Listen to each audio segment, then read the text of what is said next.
ସମସ୍ତ ଯୋଉ ଉପାୟଟା ଦେଇଗଲା ସେଇଟା ତ ସମ୍ପୂର୍ଣ୍ଣ ଭାବରେ ଭଲ ଉପାୟ ଅଟା। এই তো কাদম্বিনী আসিবা সময় হয়ে গলানি ମୁଁ ଏଇଠି ଟିକେ ଅଭିନୟ କରିକି ବସି ପଡ଼େ।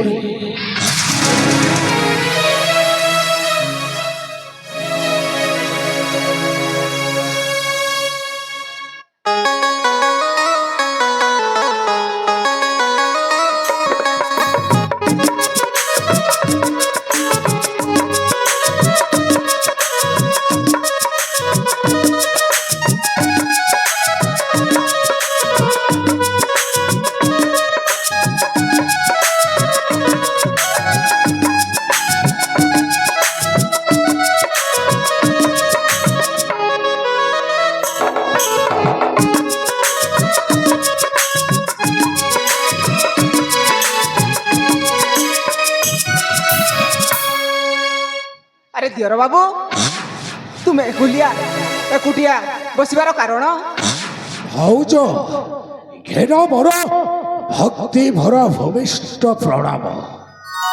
उठ दियर बाबू उठ। दियर बाबू तुम्हें तो भारी व्यस्त जना पड़ुछ। ओ भाउज अरे भाउज दियर बाबू बहुत दुखर विषय भाउज आपण शुणवाक चाहूँगी मो दुखर विषयटा भाउज। दियर बाबू आपण से पुआ आपण गोटे छोट जातिर झील को घर को नहीं आसी भाउज। हाँ आम राज्यर मान सम्मान इज्जत को माटी रे मिसई देछि। मो जानी एटा आपण केते दूरर कथा हो पारे सही कथा पाई ए राज्य सारा मो मुह टेकी चली पारुनी भाउज। ठीक कहिछ दियर बाबू। दियर बाबू ताहले ताहार उपाय कहि परिबो दियर बाबू? निश्चय भाउज जदि आपण मो कथा रखिबाकू चाहिए ताहले मो पाखरे ठीक उचित उपाय अछि भाउज। तब सैतव पुत्र को राज्य सैतव पुत्र को जंगल को मृगया बरस्त पठे दियो भाउज और से गायत्री को राज्य रू जेते शीघ्र हम बाहर कर नचेत से गायत्री साजिजीव यही देशर बाट राणी और तबे साजिजीव यही देशर चाकराणी।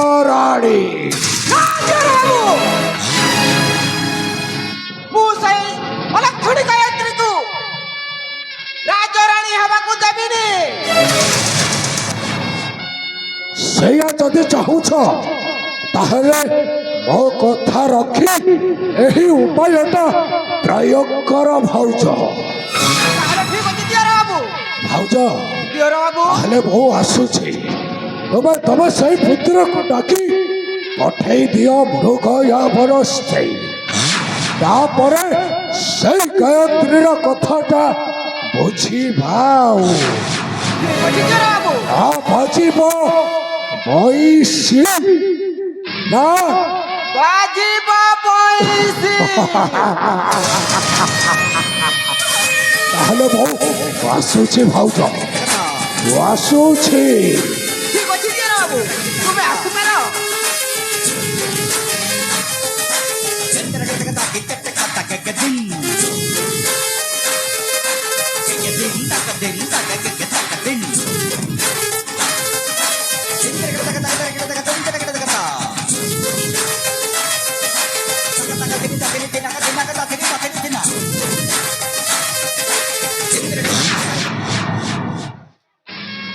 मो दियर बाबू ठीक प्रस्ताव कहिसंती एई कथारे अमर को डाके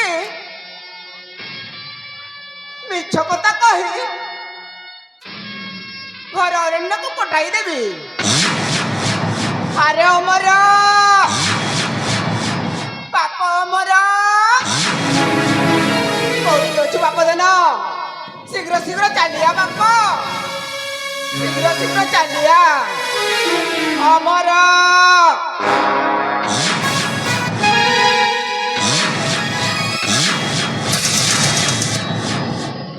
ମା ମତେ ଆପଣ ଡାକିଥିଲେ ମା? ଆରେ ବାପ ଧନ କଣ ଆରେ ପାଇଁ ମା? ଅମର ହଁ ମା, ମୁଁ ଗୋଟିଏ ମାନସିକ କରିଛି ବାପ। ଆପଣ ଗୋଟିଏ ମାନସିକ କରିଛନ୍ତି? ହଁ ବାପ ଧନ। କି ମାନସିକ ମା? ଆରେ ବାପ, ହଁ ମା, ଯେଉଁଦିନ ହଁ ତୋ ବାପ ଘରକୁ ବୋହୂ ହିସାବରେ ଆସିଲି, ହଁ ସେଇଦିନ ଠାରୁ ସେଇଦିନ ଠାରୁ ମୁଁ ସାବିତ୍ରୀ ବ୍ରତ କରି ଚାଲିଛି। ଆପଣ ସାବିତ୍ରୀ ବ୍ରତ କରି ଚାଲିଥିଲେ? ହଁ ବାପ ଧନ। ହଁ ମା, ଆଉ ହଁ ମୁଁ ମାନସିକ କରିଛି ମାନସିକ ମା ବନ ଦୁର୍ଗାଙ୍କ ମନ୍ଦିରେ ହଁ ଯେବେ ମୋ କୁଳରେ ପୁତ୍ର ସନ୍ତାନ ହେବ, ହଁ ମା, ତାହାର ବିବାହ କରିଦେଲେ ହଁ ସେ ବୋହୂ ସାବିତ୍ରୀ ବ୍ରତ କରିବ। ସେ ବୋହୂଟି ସାବିତ୍ରୀ ବ୍ରତ କରିବ। ବୁଝିଲୁ ବାପ? ହଁ ମା, ଯୋଉଦିନ ସେ ବୋହୂ ସାବିତ୍ରୀ ବ୍ରତ କରିବ, ମା, ସେଇଦିନ ହିଁ ହଁ ମା ବନ ଦୁର୍ଗାଙ୍କ ମନ୍ଦିରେ କଲା ମୃଗ ବଳି ଦେବାକୁ ପଡିବ। ମା, କଲାମୃଗ? ସେ କଲାମୃଗଟି ମିଳିବ କେଉଁଠି ମା? ତମ ମାନସିକ ପୂର୍ଣ୍ଣ ପାଇଁ ସେ କଲାମୃଗ ତ ନିତାନ୍ତ ଆବଶ୍ୟକ। ମା, ଆଜି ପର୍ଯ୍ୟନ୍ତ କେବେ କଲାମୃଗର କଥା ଶୁଣିନି। ସେ କଲାମୃଗ ମୁଁ ପାଇବି କେଉଁଠି? ଯାହା ତ ମୁଁ ଭୁଲ କରିସାରିଛି, ସେଥିରେ ଆପଣ ମୋ ଉପରେ ରାଗିଛନ୍ତି। ହେଲେ ମା, କଣ ଆପଣ ସତରେ ଏଇ ମାନସିକ କଥା କହିବା ପାଇଁ ମତେ ଡାକିଥିଲେ ମା? ହଁ ବାପ ଧନ, ତୁ ଯାଇପାରିବୁନି ନା? ମା, ସେ କଲାମୁହର ସନ୍ଧାନରେ ମତେ ତାହେଲେ ମୃଗୟାକୁ ଯିବାକୁ ହେବ? ତତେ ଯିବାକୁ ପଡିବ। ଯଦି ନ ଯିବୁ ତାହେଲେ ସେ ଅଲକ୍ଷଣୀ ବୋହୂକୁ ଘରୁ ବାହାର କରିଦେବି। ନା ମା, ଆପଣ ସେମିତି କୁହନ୍ତୁନି। ଆପଣ ଯାହା କହିବେ ମୁଁ ସେଇଆ କରିବି ମା। ମୋ ପ୍ରାଣ ପ୍ରିୟା ଗାୟତ୍ରୀକୁ ଆପଣ ଘରୁ ବାହାର କରିବେନି? ତାହେଲେ ନିଶ୍ଚୟ ଆଣିପାରିବୁ ବାପ। ହଁ ମା, ପାରୁ ପର୍ଯ୍ୟନ୍ତ ଚେଷ୍ଟା କରିବି। ଚାହିଁଲେ ସେହି କଲାମୃଗ ପାଇଁ ମତେ ଯେ 10ଟି ଘର, ଘୋର କାନନ, ଘୋର ଅରଣ୍ୟ ଅତିକ୍ରମ କରିବାକୁ ପଡେ, ପାହାଡ଼ ସାରା ବୁଲିବାକୁ ପଡେ, ଜଙ୍ଗଲରେ ରାତି ରାତି ବିତାଇବାକୁ ପଡେ, ତେବେ ମଧ୍ୟ ମୁଁ ନିଶ୍ଚୟ ସେଇ କଲାମୃଗ ନେଇକି ଆସିବି ମା। ଯୋଉଦିନ କଲାମୃଗ ନେଇକି ଆସିବି, ସେଦିନ ହିଁ ଏ ମଧୁଗଡ଼ ରାଜ୍ୟରେ ମୁଁ ପାଦ ଦେବି ମା। ତାହେଲେ ଠିକ ଅଛି ବାପ ଧନ। ମୁଁ ତ ଚାଲିଯିବି ସତ, ହେଲେ ଆପଣଙ୍କ ପାଖରେ ଏତିକି ବିନତି, ସମସ୍ତ ରାଗରସକୁ ଭୁଲି ଯାଇ ମତେ କ୍ଷମା କରିଦେବେ ଏବଂ ମୋ ପ୍ରାଣ ପ୍ରିୟାର ଟିକେ ଯତ୍ନ ନେବେ ମା। କେବଳ ମୁଁ ଆସିବା ପର୍ଯ୍ୟନ୍ତ ନେଇପାରିବେ ନା ମା? ତାହେଲେ ଠିକ ଅଛି ବାପ ଧନ। ତୁ ଶୀଘ୍ର ଯାଇ ଶୀଘ୍ର ଫେରି ଆସିବୁ ବାପ ଧନ। ହଁ ମା, ତେବେ ମୁଁ ଆସୁଛି, ମତେ ଆଶୀର୍ବାଦ କରନ୍ତୁ। ଠିକ ଅଛି ବାପ।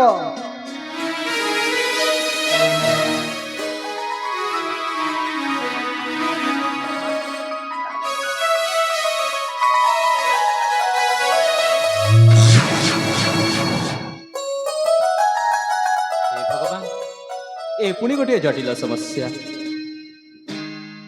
ପ୍ରେମ ବନ୍ଧନରେ ବନ୍ଦୀ ହୋଇ ଗୋଟିଏ ଝିଅକୁ କଥା ଦେଇ ତାକୁ ମୁଁ ଘରକୁ ବୋହୂ କରି ନେଇ ଆସିଲି।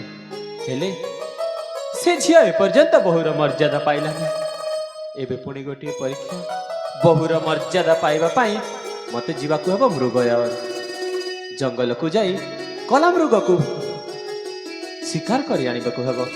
ହେଲେ କାନ ଉଠିଲା ଦିନ ଠାରୁ କେବେ କଲାମୃଗ ମୁଁ ଶୁଣିନି। କୋଉଠି ମିଳିବ ସେ କଲାମୃଗ? ହେ ଭଗବାନ, ହେ ଠାକୁର, ଏହା କଣ ତମର ଆଉ ଗୋଟିଏ ପରୀକ୍ଷା ପ୍ରଭୁ? ହଁ ପ୍ରଭୁ, ଆପଣ ହେଉଛନ୍ତି ଦୈବ। କଥାରେ ଅଛି, ଦୈବ ଦୌଡ଼ି ମଣିଷ ଗାଇ, ଯେଣିକି ଟାଣିଲେ ସେଣିକି ଯାଇ।